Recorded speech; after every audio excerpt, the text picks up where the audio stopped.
wabarakatuh. Waalaikumsalam warahmatullahi wabarakatuh. Alhamdulillah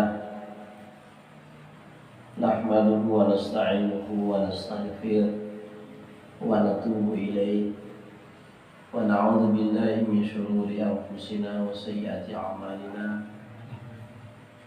Faman yahdihillahu fala mudilla lahu wa man yudlilhu fala hadiya lahu. Asyhadu an la ilaha illallah wahdahu la syarika lahu wa asyhadu anna Muhammadan abduhu wa rasuluh arsalahu bil huda wa dinil haqq basyiran wa nadhiran wa da'iyan ila Allah bi idnihi wa sirajan munira. Qala Allah ta'ala fi kitabihil karim ba'da na'udzu billahi minasy syaithanir rajim. Afaman syaraha Allahu sadrahu lil Islam fahuwa ala nurin min rabbih. Qala an-nabiy sallallahu alaihi wasallam inna an-nura idza dakhala al-qalb infasaha wa syaraha. Atau kama qala an-nabiy sallallahu alaihi wasallam amma ba'du. Alhamdulillah, para jamaah majelis zikir yang dirahmati Allah Subhanahu wa taala. Kembali kita hadir bermuajahah bersilaturahmi di majelis yang disukai Allah Subhanahu wa taala, yaitu majelis ilmu. Semoga Allah taala senantiasa membimbing kita berada di atas kebenaran dan jalan kebaikan. Salawat beserta salam tidak lupa kita sampaikan kepada baginda Rasulullah sallallahu alaihi wasallam. Allahumma shalli ala sayyidina Muhammad wa ala ali sayyidina Muhammad.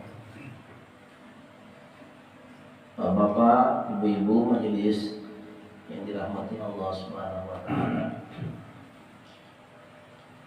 Kita lanjut pada pembahasan kitab Minhajul Abidin ila Jannati Rabbil Alamin yang ditulis oleh Imam Al-Ghazali. Mari kita kirimkan satu Fatihah untuk beliau. Fatihah. Bismillahirrahmanirrahim.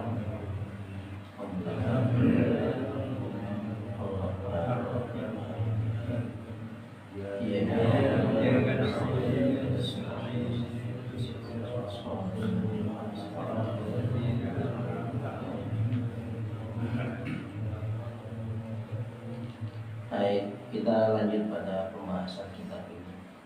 Bismillahirrahmanirrahim. Inna awwala ma yatanbihil 'abdu lil mu'abadati wa yatajarradu lis-suluki tariquha bi khatrati samawiyah min Allah wa tawfiqi khasan ilayhi.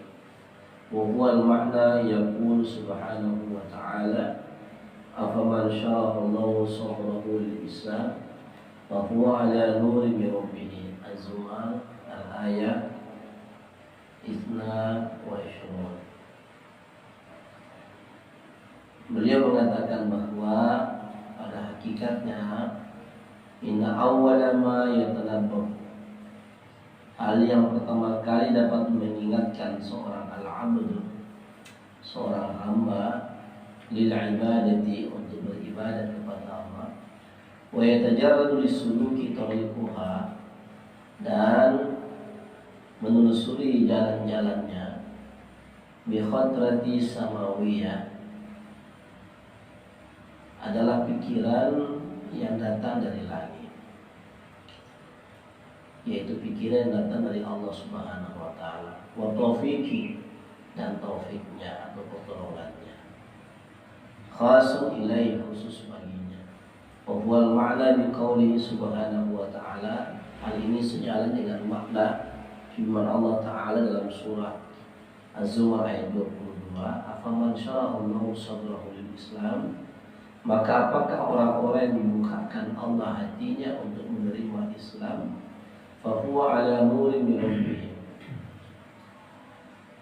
lalu ya, bahwa dia ala nurin min rabbih, ya, telah mendapatkan cahaya dari Tuhannya, ya. Maksudnya ayat ini adalah perbedaan antara orang yang diberikan nur dan orang yang tidak diberikan nur. Beliau mengatakan bahwa hakikatnya seseorang itu bisa beribadah kepada Allah, itu adalah petunjuk dari Allah Ta'ala, ya.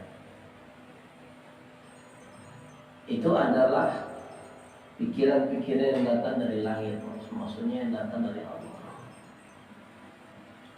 Oleh sebab itu, tidak semua orang Allah berikan jalan itu. Makanya perlu untuk kita senantiasa syukuri bahwa di antara sekian banyak hamba-hambanya, kita diberi Allah pengetahuan yang cukup mendalam terkait dengan hakikat peribadatan kita kepada Allah Ta'ala. Kita harus bersyukur. Makanya jalan kesyukuran kita terus istiqomah. Ya, mau banyak orang istiqomah itu, mau dipuji orang, dihina orang, sama saja baliknya. Sama saja perilakunya, sama saja sifatnya. Istiqomah itu banyak orang, sedikit orang tidak akan merubah keadaan batinnya. Istiqomah itu adalah dia dihargai orang atau tidak dihargai orang, sama saja. Istiqomah itu adalah dia di dalam keramaian ataupun dia dalam kesendirian, sama saja, tidak akan merubah keadaan hati dia, tidak akan mengubah keadaan batin dia, karena dia senantiasa bersama kepada Allah Rabbul Izzati wa Jalal. Ya, sangat sulit untuk bisa istiqomah, karena kecenderungan manusia itu mau dipuji, mau dihargai, mau ya macam-macam, ya. Sementara kita ini yang beribadah kepada Allah, kita tahu bahwa kita bisa beribadah kepadanya itu karena taufiknya, karena pertolongannya, karena hidayah darinya. Karena sesungguhnya la haula wala quwwata illa billah. Tidak ada daya dan kekuatan bagi kita untuk bisa berkehendak pada diri kita untuk melakukan ibadah. Betapa banyak orang yang dikasih hati oleh Allah. Makanya itu ayat Quran, walaqad zara'na li jahannama katsiran minal insi wal jinn lahum qulubun la yafqahuna biha wa lahum a'yunun la yubsiruna biha wa lahum adhanun la yasma'una biha ulaika kal an'am bal hum adall. Kami akan penuhi neraka itu dengan jin dan manusia. Apa penyebabnya? Karena mereka dikasih hati tapi tidak digunakan untuk mencermati ayat-ayat Allah, untuk mencermati siapa Allah, untuk mendatangkan makrifat kepada Allah. Karena apa yang terbentang ayatul kauniyah ini adalah suatu tanda kemahabesaran Allah, kedikdayaan Allah, kemahaagungnya Allah Ta'ala. Sampai saat ini tidak ada orang yang berlari dekat dengan matahari, tetapi matahari itu ciptaan Allah. Nah, ada yang bisa tumbuh sampai ke planet yang lain. Tetapi itu ciptaan Allah, Allah menjadikan itu semuanya. Terserah dia. Oleh sebab itu, sejalan dengan ayat yang dibaca dalam surah Az-Zumar tadi, bahwa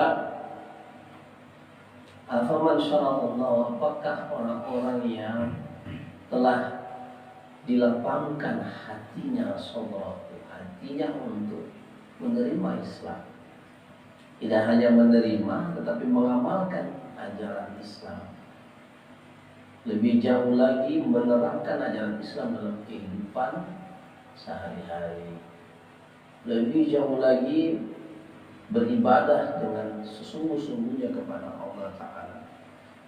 Itu semua adalah nur min, cahaya yang Allah pancarkan ke dalam hati. Sebenarnya saya kasih begini ya, hati itu adalah wadah. Ini HP. HP ini wadah untuk menerima sinyal. Amin. Wadah untuk menerima sinyal. Ya. Artinya sudah ada memang wadah itu. Makanya Imam Ali mengatakan Allah menyediakan wadah untuk mengenali hamba kepada Allah itu pada dirinya berupa al-qalb, hati dalam diri manusia. Sudah ada memang wadahnya. Tetapi wadah ini macam-macam bentuknya. Ada yang mati karena memang mati, tidak bisa ditangkap sinyal kalau mati. Kalau dia mati, Pak, kita matikan. Kita telepon berkali-kali tidak tembus. Ya mutu kulubuh, mati hati mereka. Itu orang yang sudah mati hatinya bahaya sekali. Ya, awalnya sakit. Di qulubihim maradun fazadahumullahu maradun. Allah tambahkan sakit di atas sakit hatinya itu, sehingga kemudian dia tidak mendapatkan ya sinyal-sinyal atau cahaya dari ilahi, karena yang mati hatinya. Semuanya bagaimana kita kuatkan sinyal qalbu kita, maksudnya kekuatan energi di hati kita, sangat mudah sekali kita menangkap cahaya-cahaya ilhami dari Allah Ta'ala. Itulah gunanya riyadhah itu.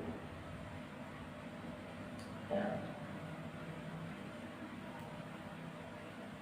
Itulah gunanya.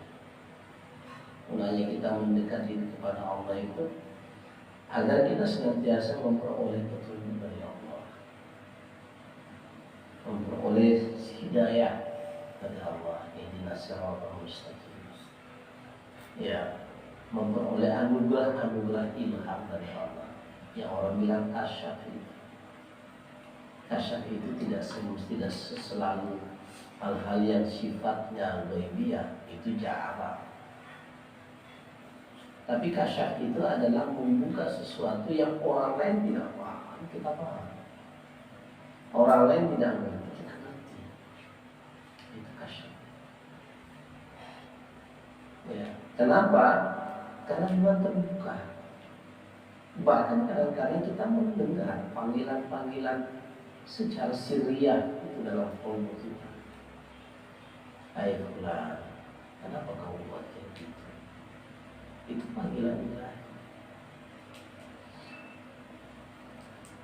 Ya, hai fulan, amalkanlah.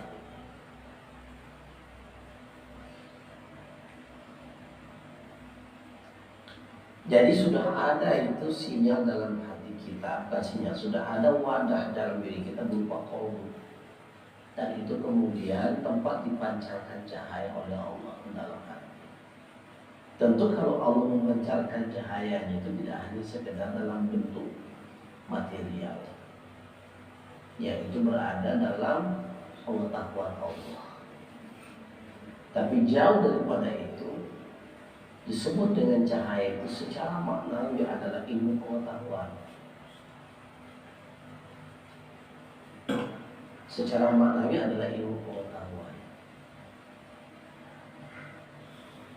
Sehingga kita bisa mengerti tujuan ke arah mana perjalanan hidup kita ini.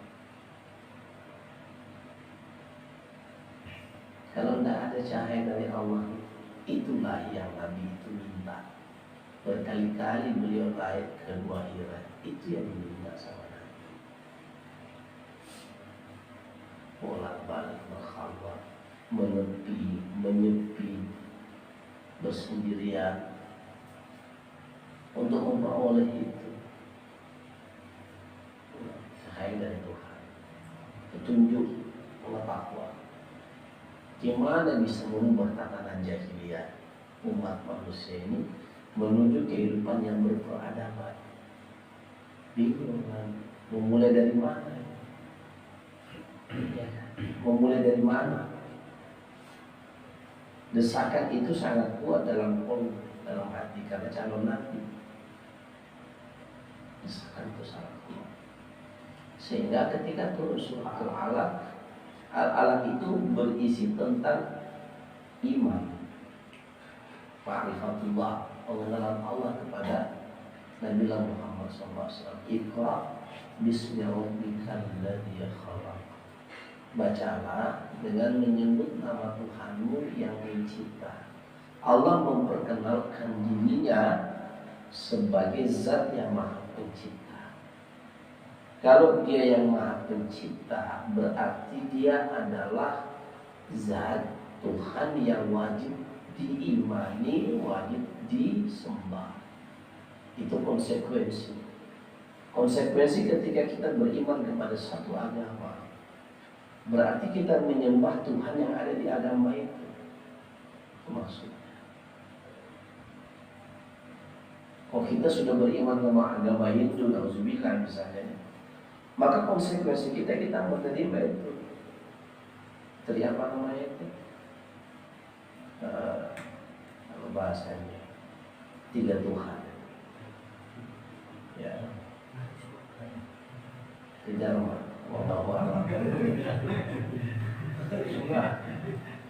sama ketika kita masuk ke agama Buddha, otomatis kita menerima keyakinan. Ya.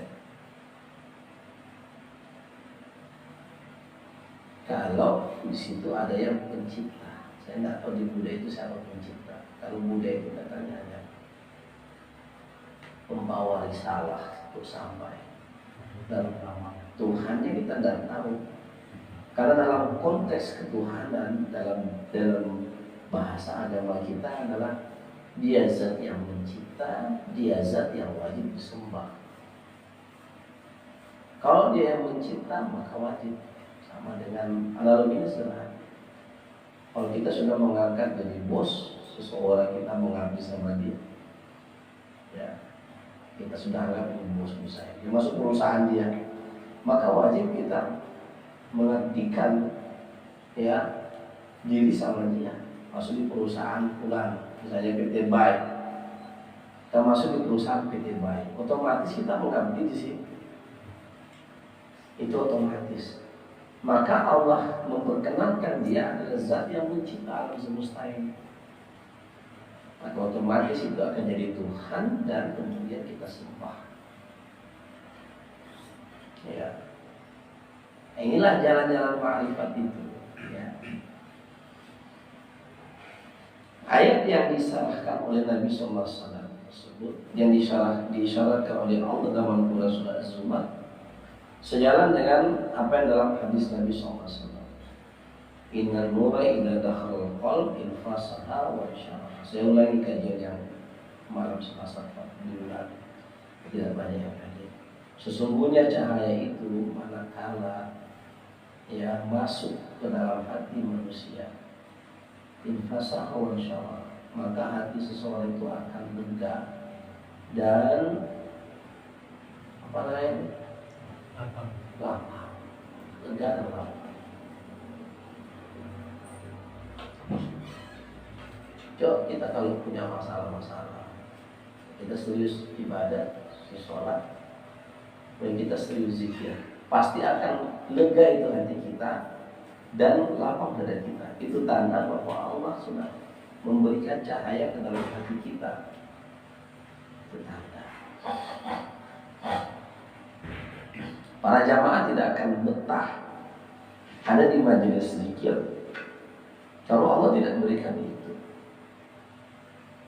Ya, cuma masalah cahaya itu kan ada dua makna. Ada yang makna hakikat, ada yang makna manawiyah. Cahaya misalnya secara zahir, ini cahaya. Ya, matahari itu cahaya, lampu ini cahaya. Kalau sudah ada cahaya begini kita tahu, oh ini teh, ini jagung, ini martabak, nampak itu. Sebenarnya ini juga kata lain dari kasyaf. Makanya selalu saya katakan, kasyaf itu tidak selamanya sifatnya ghaibiyah. Jadi kita belajar ilmu batin itulah kasyaf, tidak. Bukan itu hanya segelintir kecil dari pengetahuan yang Allah kasih sama hambanya. Kayak gini nih cahaya tuh, sehingga kita bisa tahu ini warna-warna kita tahu. Dan ini kita perlukan dalam kehidupan. Sebab kalau kita gelap, kita melangkah itu pasti kebetul. Kita ragu-ragu, kita takut. Ya, akan ada seperti itu. Akan ada penyakit-penyakit kayak gitu. Tapi kalau kita sudah nampak jelas jalan-jalannya, ya sudah. Lega itu infasal, insyaallah lapang. Ya, inilah pentingnya. Mendengar sabda Nabi Sallallahu Alaihi Wasallam, kalau sahabat bertanya, Rasulullah, apakah hal-hal seperti ini punya tanda-tanda? Kata Nabi SAW, ada. Apa tanda orang yang dilapangkan hatinya oleh Allah? Atau apa tanda orang yang diberikan cahaya hatinya oleh Allah? Yang pertama, itajafa antarul qulub. Hatinya itu sudah mulai tercerai-beraikan dengan berbagai macam tipuan-tipuan dunia. Berbagai macam tipuan-tipuan dunia. Dunia ini kan menipu, gurur tempat main-main. Dia sudah paham, kalau makan terlalu banyak gula kena diabetes. Ya, di bahasa-bahasa sindiran lah. Dunia ini kalau kelebihan bikin capek, bikin lelah, kekurangan bikin perih perasaan. Ya. Tetapi orang-orang yang sudah diberikan cahaya dalam tubuhnya oleh Allah, itu secara otomatis, ya jangan salah kalau kemudian ada teman-teman kita, jamaah kita ketika sudah yang ngerti dan mulai dia agak sedikit menjauh dari dunia, memang bawaan. Tak bisa kita mencegah itu perasaan, tetapi nanti dia akan kembali lagi. Ya, cuma kembalinya lagi tidak seperti awal-awal. Ya kan? Ya. Banyak orang mengira ketika orang sudah masuk dunia tasawuf itu sudah merupakan hidup pikir dunia, tidak. Kan gitu. Ya.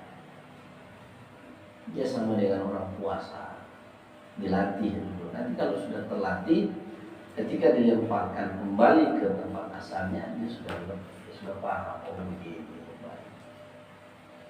Ya. Jujur saja kita pun juga yang ada di sini, sesibuk apapun kita dengan dunia, kita ngerti bahwa dunia itu bukan segala-galanya. Akhirnya kita ngerti bahwa dunia itu bukan segala-galanya dan dunia tidak bisa memberikan apa-apa sama kita. Karena dunia itu kita gunakan untuk sebagai jembatan akhirat. Kesimpulan kita seperti itu. Dunia hanya kita gunakan untuk mencari ridha Allah, digunakan untuk mencari menggapai ridha Allah. Kesimpulan kita seperti itu. Kalau dulu kaki jadi kepala, kepala jadi kaki kan, dalam waktu untuk sholat. Ya, kemana lah hidup itu? Nah, sekarang ketika kita sudah mengerti tatanan kehidupan ini seperti itu, ya awalnya kita memang tersedak, kaget, udahlah berhentilah jadi sopir di pelabuhan. Saya ketika dibicarakan begitu sama jamaah kita, saya senyum aja, ya apa-apa. Yang bawaannya gitu, bawaannya seperti itu. Nanti ketika terus dibimbing, oh baru ngerti maksudnya itu kayak begini rupanya. Iya. Ya. Dan kesimpulan kita, jadikan dunia untuk membangun kedekatanmu kepada Allah sebagai fasilitas untuk membawa dirimu lebih dekat kepada Allah, bukan kemudian menjadi tujuan utama. Dan berubah, paradigmanya berubah, cara pandangnya sudah berubah, ya. Bahkan cara mencari rezeki pun juga akan berubah. Kalau dulu wala halal, wala haram, wala hantam. Ya kan? Nggak ada itu namanya halal, nggak ada itu namanya haram. Ada hantam aja semuanya. Yang penting duit, bunyi duit aja. Nah ini kan yang kemarin yang saya arahkan awal-awal pengajian. Ya, jangan seperti itu. Karena semua ini akan dipertanggungjawabkan. Kalaupun digunakan untuk kemaslahatan, untuk kebaikan. Ya, ini tak punya dibawa mati. Memang kita ngomong mudah, nggak dibawa mati, tetapi hati kita tamak, hati kita tetap rakus. Ya, hanya di lisan saja. Ya. Nah, maka dengan beriadah zikir ini kita mengupayakan ini bahwa itu gurur saja di innamal hayatud dunya la'ibun wa lahwun. Sesungguhnya kehidupan dunia ini adalah lahwu, permainan dan senda gurau saja. Ya sudah. Ya. Wal inabatu ila daril khulud, dan ya orientasi hidupnya itu sudah akhirat. Sudah ke akhirat orientasi hidupnya. Dia bekerja, dia dalam status apapun, dia beraktivitas bagaimanapun, orientasinya kepada akhirat. Sehingga ketika dipanggil, dia tidak memusingkan persoalan-persoalan dunia, dia tinggalkan Allah yang menjadi tujuannya. Wal istidad lil mauti qabla nuzulil maut. Kemudian dia mempersiapkan segala sesuatu amalia ya sebelum datangnya kematian pada dirinya. Ya, udahlah, ngapain juga itu juga.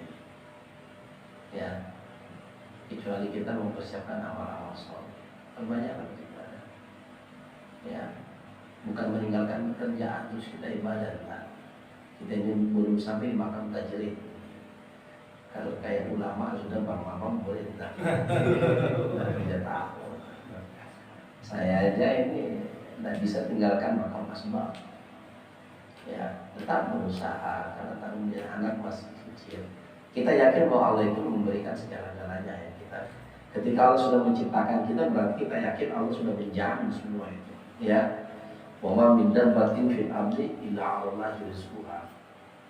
Dan tidaklah binatang yang melata sekalipun kecuali rezekinya itu atas tanggungan kami. Itu sudah. Makanya kan di penjelasan alihkan kemarin itu, kamu jangan coba-coba tijafu, apa namanya? Coba-coba untuk mengurus-uruskan itu sehingga kamu melupakan tujuanmu. Jangan terlalu ya kita diingatkan. Karena kehidupan di atas dunia ini singkat sekali, singkat. Tidak ada yang tahu apa yang mau terjadi besok, tidak ada yang tahu kematian kita kapan datangnya. Kita hanya disuruh isti'adad lil mauti qabla nuzulil maut. Kita hanya diperintahkan Nabi untuk mempersiapkan segala perbekalan kita sebelum datang kematian itu. Bukan kita buat nasi kuning atau nasi goreng, kita buat banyak-banyak untuk persiapan masuk dalam kubur. Nah, ya bukan itu perbekalannya. Perbekalannya apa? Taqwa. Tazawwadu fa inna khairaz zadi taqwa. Bertakwalah kamu kepada Allah. Karena sebaik-baik bekal adalah ketakwaan. Nah, disinilah konsentrasi kita untuk membangun ketakwaan. Ya, memang saya seringkali dulu terbentuk pelik kali jadi manusia. Betul kata Abu Bakar As-Siddiq, andaikan saya jadi debu saja,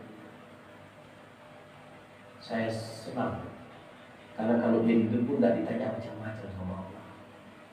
Kita ini ditanya 4 macam aja, udah susah kita jawabnya. Antum fi maafna, kamu dikasih usia kamu habiskan untuk apa? Wa anjismi fi ma'abla, kamu dikasih jasa kamu pakai untuk apa? Ya. Wa an ilmi fi ma fa'ala bihi, ilmu yang sudah kamu dapatkan sudah seberapa yang kamu amalkan. Wa an mali min aina tasabwa fi ma anfaqhu, harta yang kamu miliki dari mana kamu dapat, kemana kamu belanjakan. Ini dua aja kita sudah susah jawab. Dan itu bukan sehari kemudian kita jawab, hari kemarin ya Allah saya gini. Nah, semua persoalan hari yang kita lewati itu ditanya. Kan pelik itu. 4 pertanyaan aja kalau kita renung-renung, rasanya susah melepas. Ya, terancam betul kita dengan 4 pertanyaan. Bagaimana kalau 10 pertanyaan? Kamu sudah bimbing dah istrimu, kamu sudah bimbing dah anakmu. Ya, oh, Masya Allah. Itu aja sudah. Mau ini di atas dunia agak pelik-pelik, dan itu akan menentukan perjalanan kita selanjutnya. Perjalanan kita selanjutnya setelah kehidupan dunia. Ya, itu kita harus muhasabah untuk kemudian menjadi kekuatan bagi kita dalam beramal saleh dan berzikir kepada Allah untuk mendekatkan diri kepada Zat yang Maha berkuasa. Kita tidak punya kuasa. Ya, kita berzikir, minta ampun kepada Allah, kepada Zat yang Maha Pengampun karena kita punya dosa banyak. Semua di sana kepentingan kita sebenarnya, bukan kepentingan Allah. Allah tidak punya terlalu banyak kepentingan. Allah tidak punya kepentingan sama kita, tapi kita yang punya kepentingan sama Allah. Ya, ibadah ini suatu kepentingan, zikir ini suatu kebutuhan. Ya, suatu kepentingan, suatu kebutuhan. Lebih penting dan lebih butuh kita daripada makan dan minum serta pakaian dan tempat tinggal serta kendaraan. Ya. Beliau mengatakan, "Fa'idha khatara biqalbil 'abdi awwalu kulli syai'in an ajdani ya man 'amal yadribu minan na'imi aliyya kal hayati wal qudrati wal 'aqli wal natiqa wal natiqi wa sa'ilil ma'ani syarifati walidati ma'a ma yansarifu anni min durubil mudhari wal afat." Dia mengatakan pada awalnya hati sang hamba itu bergerak dan berkata dalam hatinya, diriku ini senantiasa diberi karunia oleh Allah. Tidak hanya hidup, kemampuan, pikiran, perkataan, serta berbagai kemuliaan dan kelezatan. Tapi diriku juga dibebaskan dari penyakit dan segala sesuatu yang merugikanku. Ya. Sesungguhnya di balik semua kenikmatan ini, Zat yang memberi karunia-Nya tentu menuntutku untuk mensyukuri dan mengabdi kepadanya. Itu yang disebut wa anna li hadan na'im, dan adapun segala nikmat yang Allah berikan kepada kita ini, man amal yutalibuni bisyukrihi wa khidmatihi. Atas segala yang Allah telah berikan kepada kita, ada dua yang diminta oleh Allah. Bisyukrihi wa khidmatihi. Kita bersyukur kepada Allah dan kita berkhidmat kepada Allah. Ya. Ini kehidupan kita di atas dunia, makan, minum, sana kemari, kesehatan, keafiatan. Allah menuntut sama diri kita. Apa yang Allah tuntut? Adakah engkau bersyukur atas nikmatku? Adakah engkau berkhidmat kepada diriku, yang beribadah kepada aku dengan sepenuh hati? Nah, itu Allah menuntutnya kepada kita, dan itu harus kita perhatikan. Ya, tetapi sebenarnya ini yang disebut dengan syariat. Ya, syukur dan khidmat ini disebut dengan syariat. Ya, lebih dalam lagi secara hakikat. Ya, antara kita dengan Allah ada kebutuhan yang lebih esensi lagi. Kebahagiaan yang hakiki. Ya, itu yang paling esensi. Kita tidak akan bisa berkhidmat dengan sempurna kalau kita tidak mengerti ya apa tujuan khidmat yang kita berikan. Saya pernah cerita dulu ya, di Kesultanan Jogja. Ya, pernah saya cerita itu ya. Orang-orang yang jadi abdi dalam itu, mereka tidak dibayar gaji uang. Mereka tidak dibayar gaji uang. Tidak dibayar. Jadi abdi dalam itu adalah suatu kebahagiaan yang mereka rasakan luar biasa.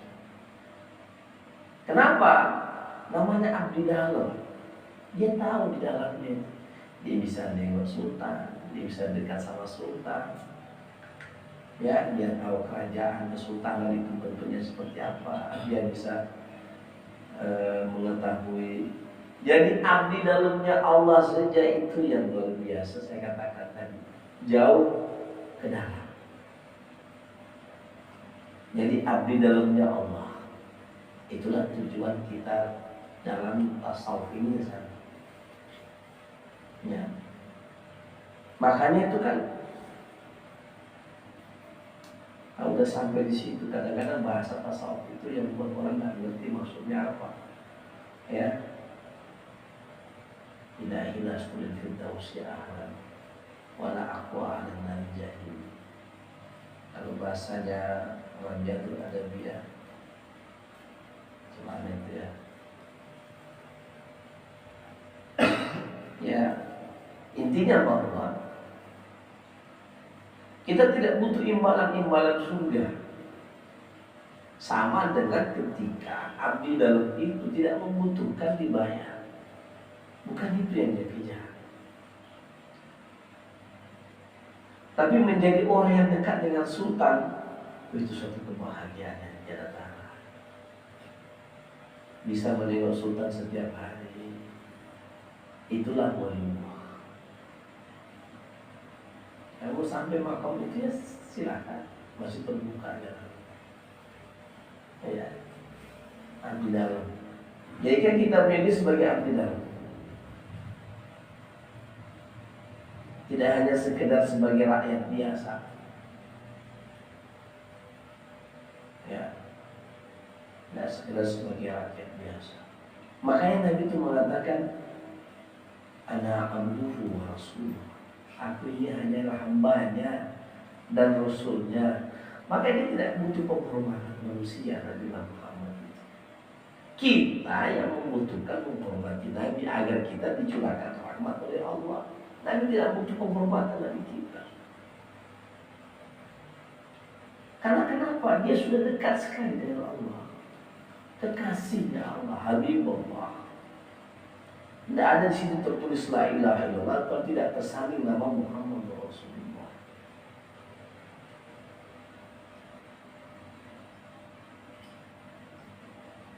Paham di sini ya?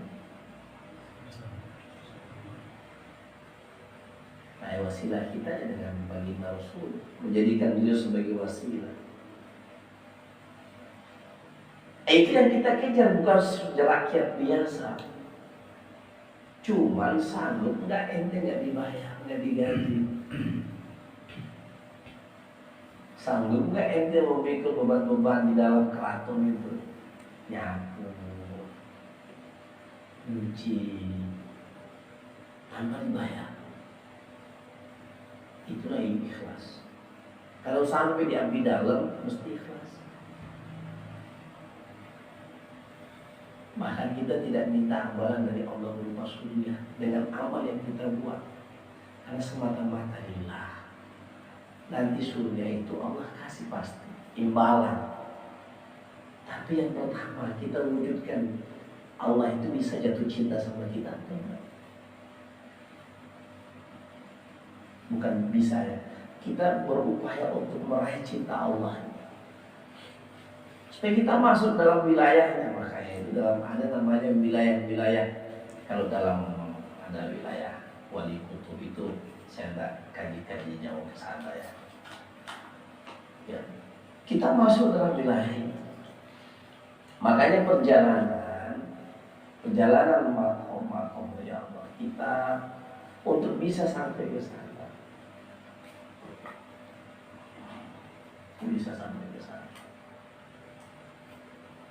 Dan kalau kita udah sampai ke sana, ya, walaupun kita pulang ke rumah, ya, keterikatan kita dengan wilayah itu nggak bisa lepas. Kita tetap ke sana. Makanya orang-orang yang sudah sampai makomnya di sana, begitu takbir Allah, itu udah sampai.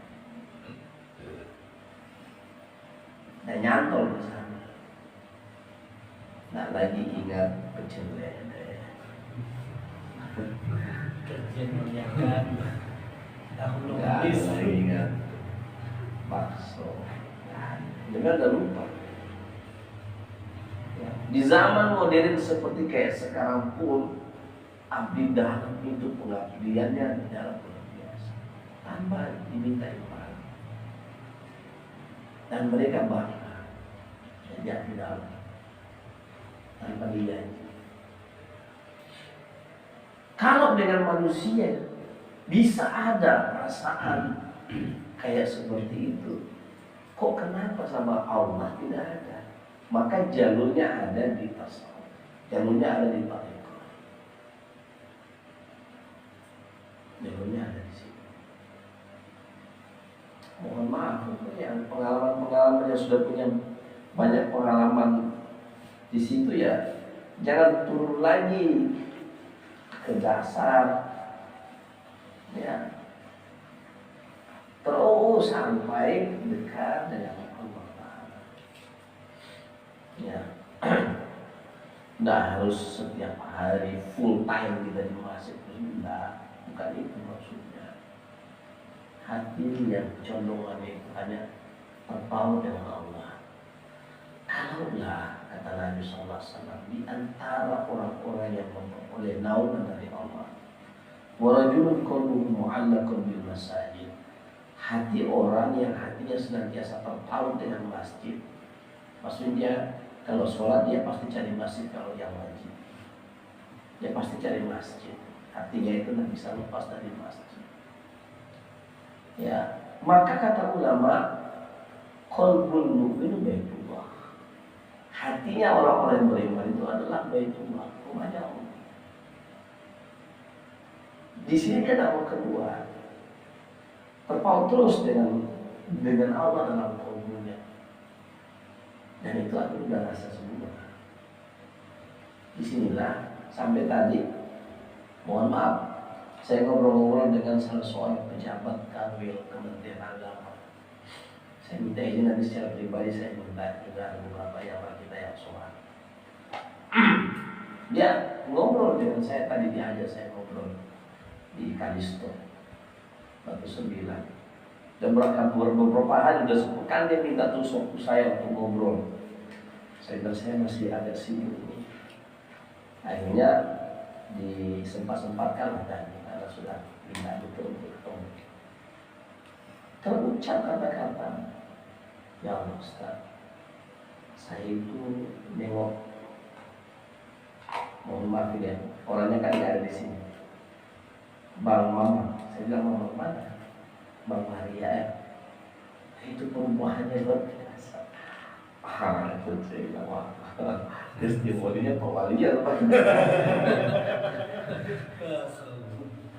Masa nggak testimoni Bang Mikel sih? Orang yang sepuh di antara kita dan kemampuan intelektualnya kayak seperti itu terbatas.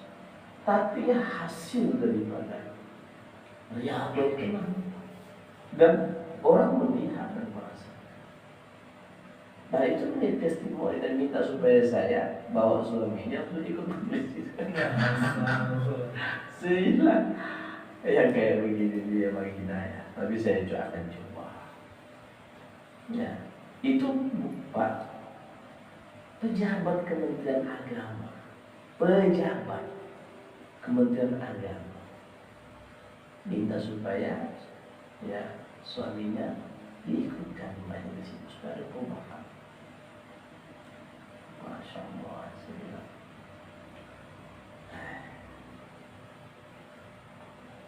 Ya, kita mungkin merasa biasa-biasa saja bagi orang melihat. Ini semoga adalah satu kabar baik dari langit. Semoga ini jadi kabar baik dari langit.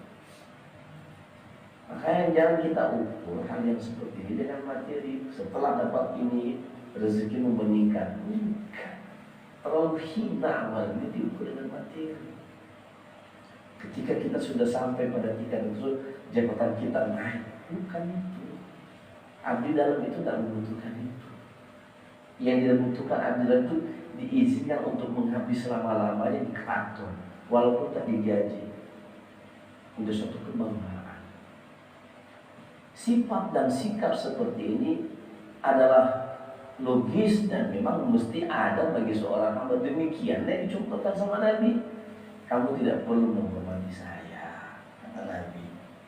Saya ini sama dengan kamu.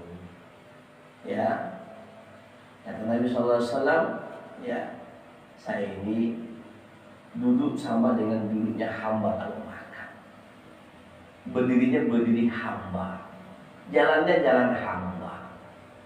Saya ini hanya abduhu wa rasuluh. Saya ini hanya hambanya, abdinya, dan utusannya. Tidak lebih, tidak kurang. Tawakulnya luar biasa. Sifat kayak gitu. Ya. Bukan setelah kemudian kita ikut majelis ini sudah wah kita yang paling hebat lah dari yang lainnya. Ya. Karena kita sadar bahwa kita dulu kayak gimana menurut Allah berikan kita ibadah. Ya.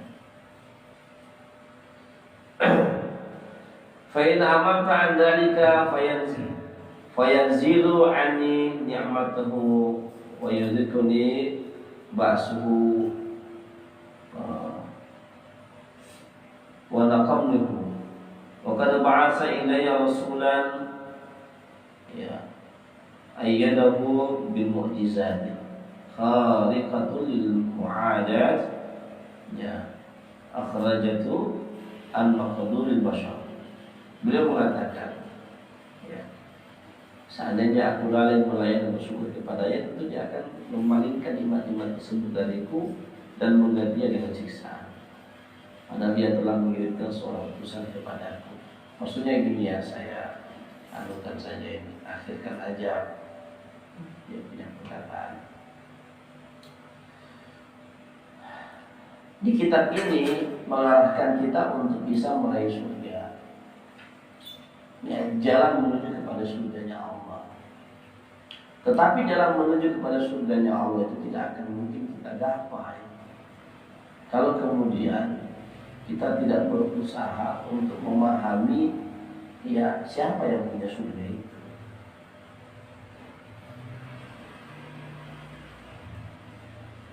Sama dia kuncinya, sama dia SK-nya. SK-nya sama dia, bukan di surga. Sama dia SK-nya, sama dia kuncinya. Karena sama dia kuncinya, ya kita berupaya untuk betul-betul pengertian. Dan ya di pelajaran tasawuf inilah kita belajar mengikhlaskan ibadah kepada Allah. Ya, dan tidak akan bisa sampai pada keikhlasan kepada Allah kalau kita tidak mengenali siapa dia. Di antara maksud yang kita ingin jelaskan tadi bahwa kamu itu sudah dikasih berbagai macam nikmat oleh Allah. Apalagi yang mau kamu punya? Ya, sekarang bagaimana wujud syukurmu kepada Allah? Ya, wujud syukurmu kepada Allah melalui pengabdian yang sempurna, serius kepada Allah Ta'ala. Tapi ingat, ya, walaupun kamu seperti itu keadaannya, tidak mungkin Allah itu menyia-nyiakan. Kalau Allah sendiri mengatakan Innallaha syakirun alim, Allah itu adalah zat yang paling pandai berterima kasih kepada hamba. Allah itu paling pandai berterima kasih. Ada zat, ada ismunya, ada namanya Syakir. Zat yang paling pandai berterima kasih. Jadi kita tak perlu khawatir. Ya, insyaallah ya.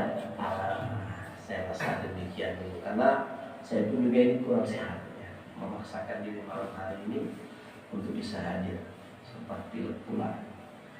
Ya, makanya suaranya tidak seperti biasa ya.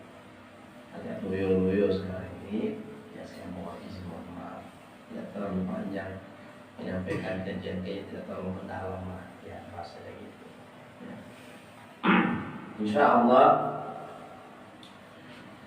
ya apalagi yang sudah jauh melangkah dalam riyadah majelis zikir kita ini, yakin dan percaya bahwa Allah terus memantau, Allah terus melihat perubahan gerak-gerik hati kita, ya, perubahan gerak-gerik hati kita. Saya kasih contoh gini lah ya, analogi sungainya gini. Manisan sama abang ya, yang baru saya kenal ya. Ya, siapa? Maulana. Manisan udah lama saya kenal. Tentu perhatian saya sangat tertuju kepada Manisan. Ya, seperti apa Manisan itu akan jadi perhatian saya serius. Sementara Maulana itu barusan kita kenal ya. Ya, itulah sebenarnya wujud analogi sederhana, walaupun Allah itu tidak mungkin seperti itu ya. Tapi kedekatan spiritual, kedekatan keseriusan dalam pengabdian mendatangkan perhatian, mendatangkan mahabbah, mendatangkan perhatian. Jadi orang-orang yang mendekat kepada Allah dengan serius, Allah akan perhatikan pula dia dengan serius. Tapi Ustaz, kok orang sholat kok tambah susah nih? Orang kok berzikir tambah susah Ustaz? Ya, itulah hikmah Allah buat bagi kita. Ya, kira-kira seperti itu ya. Saya tidak panjang cerita, kita zikir bersama. Baik, kita tutup dengan doa kita berjaya. Wassalamualaikum warahmatullahi taala wabarakatuh. Waalaikumsalam.